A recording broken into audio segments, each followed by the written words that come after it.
ஒரு பொண்ணு கோர்ட்டுக்குள்ள நிக்கிறா. அவ கையில ஆயுதம் இல்ல, கண்ணீரும் இல்ல. ஆனா அவ மனசுக்குள்ள பாத்தீங்கன்னா, ஒரு ஆணோட வாழ்க்கைய புரட்டி போடுற திட்டம் இருக்கு. இது சிறடிக்க ஆசை இல்ல. இது ரோஹிணியோட உயிர் போராட்டம் தான் சொல்லணும். இன்னைக்கு கோர்ட் ஹால்ல சைலண்டா இருக்கு. ஆனா அந்த அமைதிக்குள்ள பாத்தீங்கன்னா, ஒரு பொண்ணோட கௌரவம், ஒரு ஆணோட பொய்யும் நேருக்கு நேரா மோத போற தருணம் தான் இது. மனோஜ் முழு நம்பிக்கையோட வந்திருக்கான். சாட்சி இருக்கு, ஆதாரங்கள் இருக்கு. சோ இன்னைக்கு ரோஹிணி சிக்குவா அப்படின்னு அவன் மனசுக்குள்ள சிரிச்சுக்கிட்டே நின்னுட்டு இருக்கான். ஆனா அவனுக்கே தெரியல, இந்த கோர்ட்டுக்குள்ள இன்னைக்கு அவன் போட்ட வலை அவனையே சிக்க வைக்க போகுது அப்படின்றது. ஜட்ஜ் வராரு, விசாரணை ஸ்டார்ட் ஆகுது. முதல்ல சாட்சியா ரோஹிணியோட ஃப்ரெண்ட் வித்யா வரா. அவ வாயிலிருந்து வர ஒவ்வொரு வார்த்தையுமே பாத்தீங்கன்னா ரோஹிணியை குற்றவாளியா காட்டுற மாதிரி தான் இருக்குது. அந்த நேரத்துல ரோஹிணி சைலண்டா நிக்கிறா. கண்ணுல கண்ணீர் இல்ல, பயமுமே இல்ல.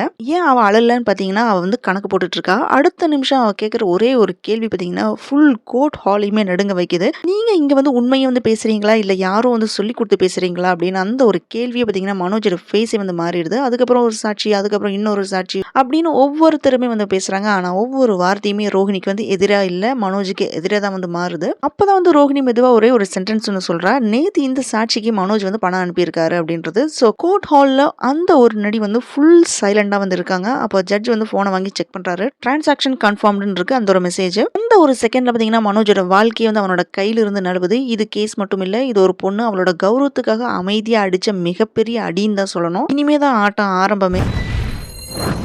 கோர்ட்ல மனோஜ் போட்ட வலை அவன் கழுத்துக்கு மாட்டின தருணம் தான் இன்னைக்கு நடந்திருக்கு. எபிசோட் ஸ்டார்டிங்ல பாத்தீங்கன்னா ஒரு பெரிய யுத்தம் ஆரம்பிக்கிற போற மாதிரி தான் இருக்கு. கோர்ட் ஹால் சுத்தி எல்லாருமே அமைதியா இருக்காங்க. ஆனா அந்த அமைதிக்குள்ள ஒருத்தனோட வாழ்க்கை முடிக்க ட்ரை பண்றான். ஒருத்தி அவளோட கௌரவத்தை காப்பாற்றுறதுக்காக வேண்டி போராட்டத்துல இருக்கா. ரெண்டுமே நடக்குது. மனோஜ் அப்ளை பண்ண டைவர்ஸ் கேஸ் இன்னைக்கு எபிசோட்ல கோர்ட்டுக்கு விசாரணைக்கு வருது. மனோஜ் தரப்புல ரோஹிணிக்கு எதிராக சாட்சி எல்லாமே கொண்டுட்டு வந்திருக்கான். கேஸ மனோஜ் பக்கம் திரும்ப முயற்சி பண்ற நிலையில் தான் ரோஹிணி பிளான் பண்ணி வச்சிருந்த ராஜதந்திரம் எல்லாருமே ஷாக்கிங் ஆகிற அளவுக்கு இருக்குது. கோர்ட்ல விசாரணை தொடங்கினதுமே வழக்கம்போல ஜட்ஜ் மனோஜ் தரப்புல வக்கீல் இவங்க ரெண்டு பேருமே கலகலப்பா பேசிட்டு இருக்காங்க. அட்வொகேட்டோட ஹஸ்பண்ட் கையில் அடிப்பட்டதை பத்தி விசாரிக்கிறாரு. இதை பார்த்த ஸ்ருதி என்ன கேட்கறான்னு பாத்தீங்கன்னா, கோர்ட்ல இப்படிதான் பேசுவாங்களா அப்படின்னு ஆச்சரியப்படுறா. அப்ப முத்து சொல்ற ஒரு டைலாக் அது சின்னதா இருந்தாலுமே எபிசோடுக்கு வெயிட் சேர்க்கிற மாதிரி தான் இருக்குது. என்ன சொல்றான்னு பாத்தீங்கன்னா, இதுதான் ரியல் சினிமாவில் காட்டுற மாதிரி எல்லாம் இல்ல அப்படின்னு எக்ஸ்பிளைன் பண்ணிட்டு இருக்கான். ஆனா அயனி என்னன்னு பாத்தீங்கன்னா, இன்னைக்கு நடக்க போறது பியோர் டிராமா தான். அதுக்கப்புறம் டைவர்ஸ் கேஸ் மெயின் விசாரணை ஸ்டார்ட் ஆகுது. மனோஜ் போட்ட முதல் அடி பாத்தீங்கன்னா வித்யா தான். மனோஜ் தரப்புல இருந்து ஃபர்ஸ்ட் ரோஹிணியோட ஃப்ரெண்ட் வித்யா சாட்சிக்கு கூப்பிடுறாங்க.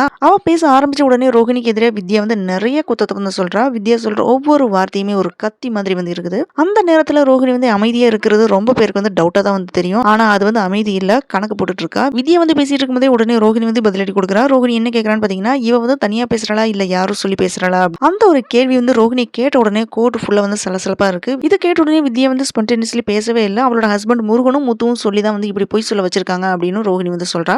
அடுத்த மூவ்ல பாத்தீங்கன்னா வித்யாவோட ஹஸ்பண்ட் முருகன் சாட்சியா விசாரிக்கணும் அப்படின்னு கேட்கறா ஜட்ஜ் கிட்ட. அதுக்கும் ஜட்ஜ் அக்செப்ட் பண்ணிடுறாரு. ரோஹிணி கேள்வி கேட்க ஆரம்பிச்சதும் அவன் வாய்ஸ் காமா தான் இருக்கு. ஆனா கேள்வி ஒவ்வொன்றும் பாத்தீங்கன்னா நேரா நெஞ்சில போய் விழுகுது.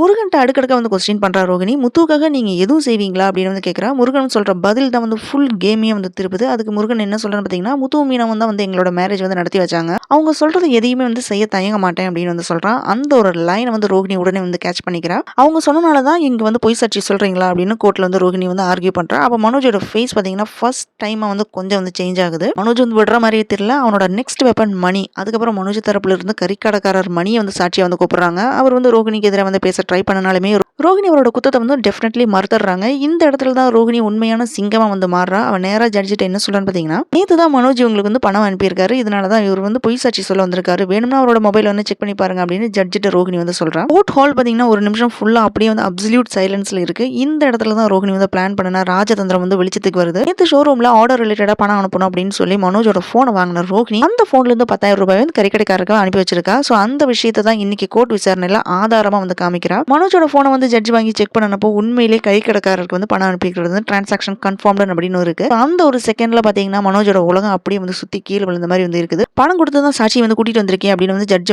மனோஜை பார்த்து கேட்கிறாரு. அப்ப மனோஜ் எஸ்கேப் ஆகிறதுக்காக வேண்டி என்ன சொல்றான்னு பாத்தீங்கன்னா, ரோஹிணி தான் போனை வாங்கி அனுப்பியிருக்கா அப்படின்னு சொல்லிடுறான். ஆனா அதுக்கு எந்த ஆதாரமும் இல்ல, நம்புற மாதிரியுமே இல்ல. அதனால மனோஜ் திணறி போய் நின்னுட்டு இருக்கான். இதனால ரோஹிணி மேல மனோஜ் வச்சிருந்த எல்லா அக்யூசேஷனும் வீக் ஆகி கேஸோட திசையே மாறுது. இன்னைக்கு எபிசோட்ல மனோஜுக்கு சாட்சியா எல்லாருக்குமே பணம் கொடுத்து கூட்டிட்டு வந்திருக்கான் அப்படின்னு விஷயம் கோர்ட்ல வந்து வெளிச்சத்துக்கு வந்தனால ரோஹிணி இந்த டைவர்ஸ் கேஸ்ல இருந்து தற்காலிகமா வந்து பெரிய பிரச்சனையில இருந்து தப்பிச்சிடுறா. இந்த ஒரு கோர்ட் ரூம் சீன்ல வந்து பாத்தீங்கன்னா மனோஜ் போட்டு வச்ச எல்லா வலையுமே அவனையே வந்து சுத்தி இருக்குது. ரோஹிணி ஒரு விக்டிம் இல்ல, அவ ஒரு ஸ்ட்ராட்டஜிஸ்ட்.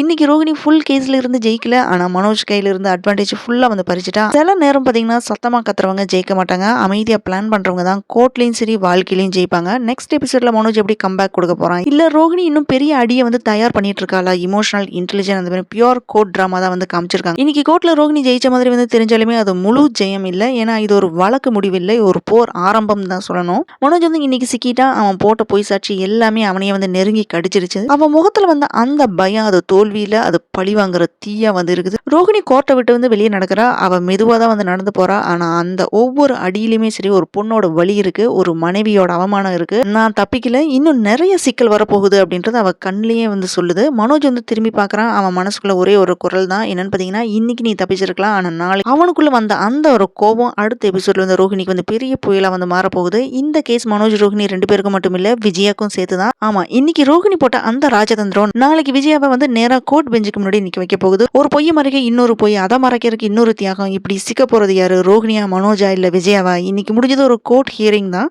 ஆனா உடைய போறது பல பேரோட வாழ்க்கை. அடுத்த எபிசோட்ல உண்மை வந்து முழுசா வந்து வெளியே வர போகுதா, இல்ல இன்னும் பெரிய பொய் வந்து புதைக்க போகுதா? இதுக்கான ஆன்சர் இனி வர எபிசோட்ல நம்ம தெரிஞ்சுக்க முடியும். மிஸ் பண்ணாம வந்து பாருங்க, ஏன்னா அடுத்த ட்விஸ்ட் உங்க மனசையும் அந்த நொறுக்க போகுது. Thanks for joining with me. இந்த வீடியோ உங்களுக்கு பிடிச்சிருக்கும் நம்புறேன். இந்த வீடியோக்கு லைக் பண்ணுங்க, ஷேர் பண்ணுங்க, சப்ஸ்கிரைப் பண்ணுங்க. Have a great day.